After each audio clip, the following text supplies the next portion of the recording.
I was born to be wild, but the cage was too small.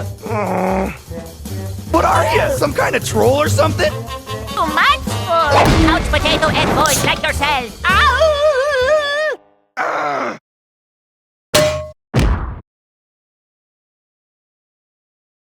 You crazy?